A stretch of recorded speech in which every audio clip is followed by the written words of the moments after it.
hopeful.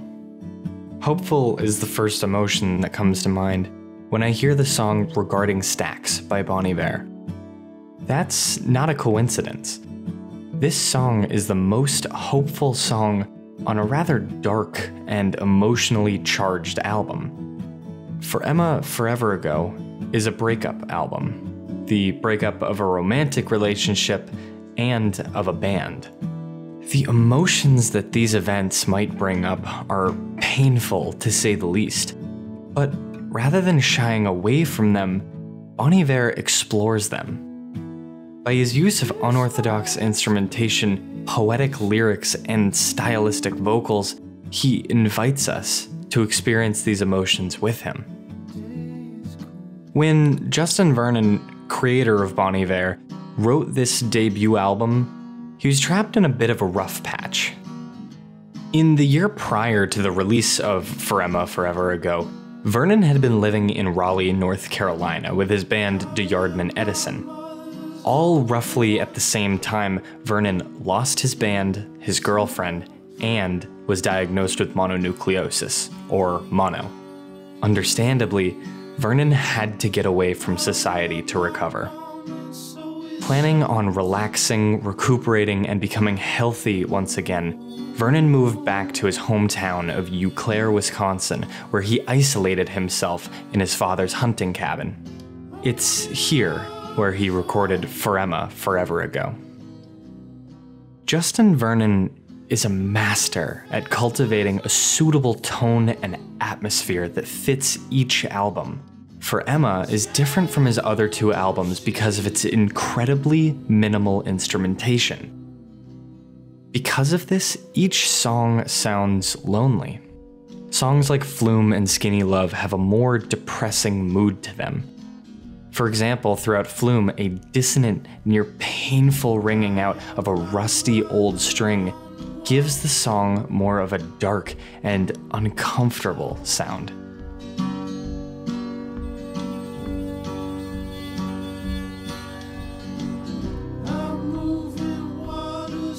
However, Regarding Stacks isn't quite like the rest of For Emma's 8 other songs. Instead, Vernon begins the final song on For Emma with a tonal shift, catching us off guard. Let's listen to the beginning of the song again.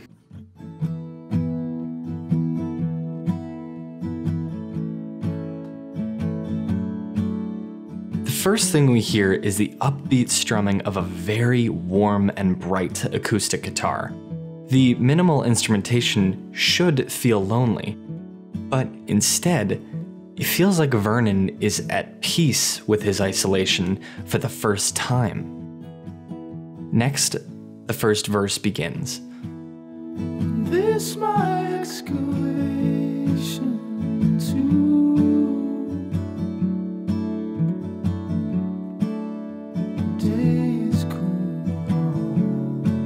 The song starts with the same sentence twice, just with a vastly different wording. He uses this religious metaphor, then immediately explains it by stating, "Everything that happens is from now." What Vernon is doing is showing us that he considers the ending of this relationship as the beginning of a new era in his life. Similar to how the discovery of the Dead Sea Scrolls in Qumran was a critical moment for Christianity.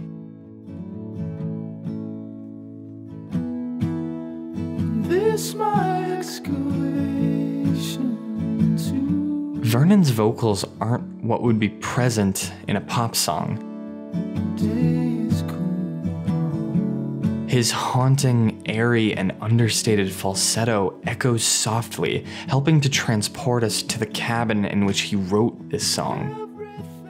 He isn't trying to sing with force or volume to tell us the song contains emotion. Instead, he shows us naturally. He vents to us, spilling his emotions alongside the vibrations of an old acoustic guitar. It feels intimate. And as if he is speaking with each listener personally. He doesn't treat us as fans, but rather someone much closer to him. Throughout the song, Vernon uses imagery as metaphors to show us his emotions rather than stating them outright.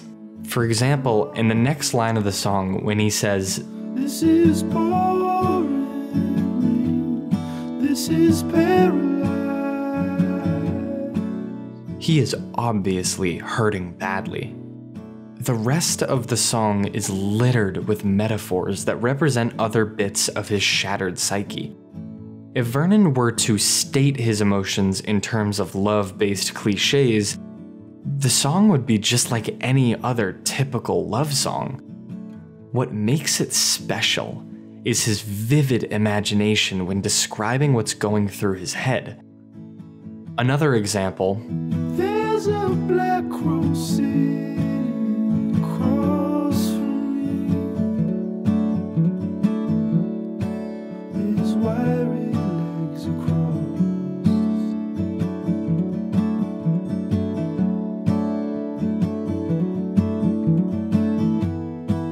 He's dangling my keys, he even fakes a toss.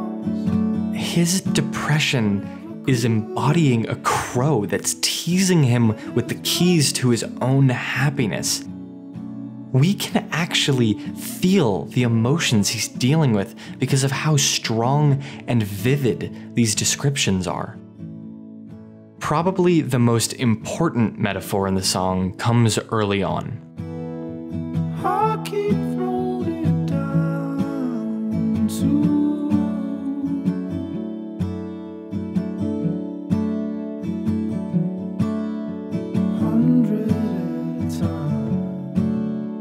This gambling reference can actually be interpreted as Vernon's recently ended relationship. Money, or stacks as he puts it later, can be looked at as effort. He put in so much effort and time just to lose everything and hit rock bottom. When your money is gone and you're drunk as hell. The final stanza is not only the perfect ending to the song, but the album as a whole. Vernon starts by telling us he isn't reborn. This is not the sound of a new man,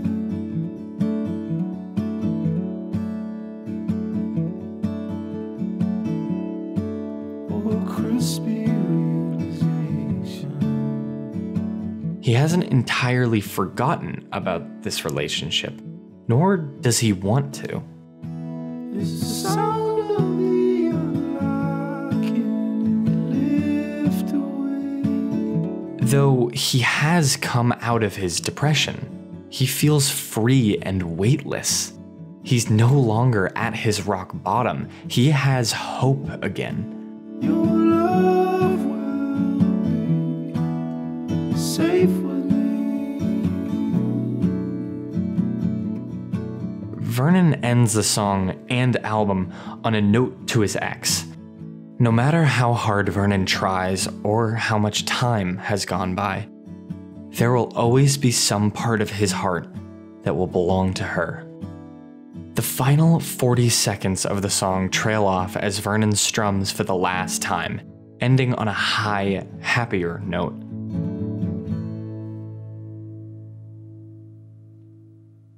Then, nothing. We're left in silence. If you listen closely, you can hear the creaking of Vernon's old guitar as he gets up and walks away. A faint beep from an answering machine is heard as Vernon reconnects with the world. It's here that Vernon asks us to take a moment.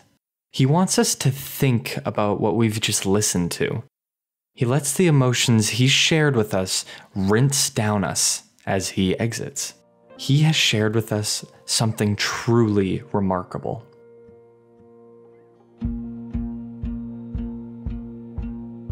Bon Iver seems to be all about emotion. Whether it's feelings of loneliness and loss on Forever Ago, Significance and Time on the self-titled Bon Iver, or Religion and Doubt on 22 A Million, Justin Vernon just wants to share emotions with us. Regarding Stacks is just one of his many songs where Vernon's careful attention to instrumentation, vocal style, and lyrical meaning is able to bring us in as he shares with us his own experiences.